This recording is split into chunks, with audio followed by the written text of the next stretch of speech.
Hello, welcome back, and thanks for clicking the link. If you're watching this video and our discussion on entering deposits in QuickBooks, we did one on customer deposits, how to handle that. Now this one's on vendor deposits, and two different ways to do this. So I have a bill here, $1,200 for some plumbing for Lou Plumbing. I know that I gave them $500 up front, so I want to show enter that deposit in, and it's not really a bill credit, if you will. It's not a refund, it's a vendor deposit.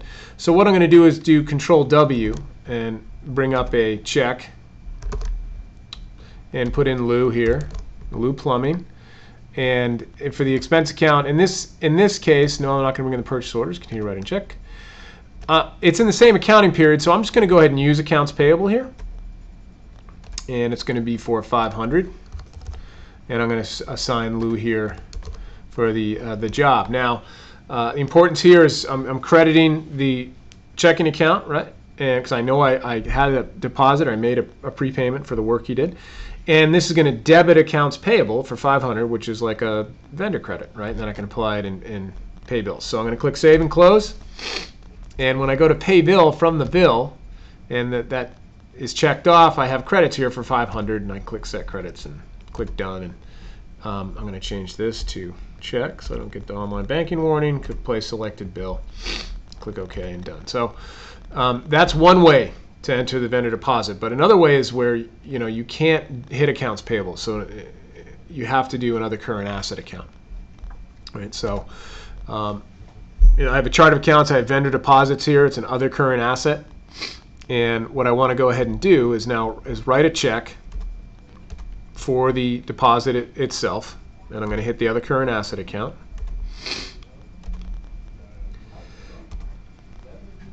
And this is going to be for vendor deposits, and I'm going to do $200,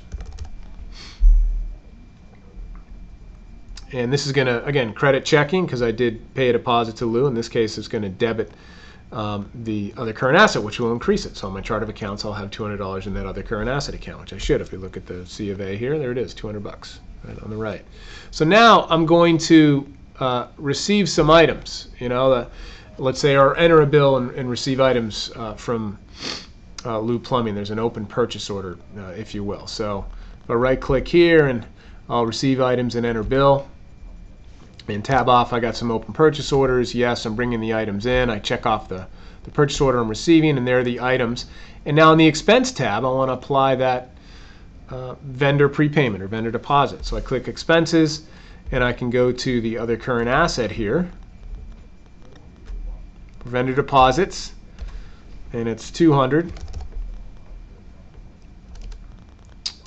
negative 200. All right, so if you count, so it's 203.40 is what I'm going to owe him.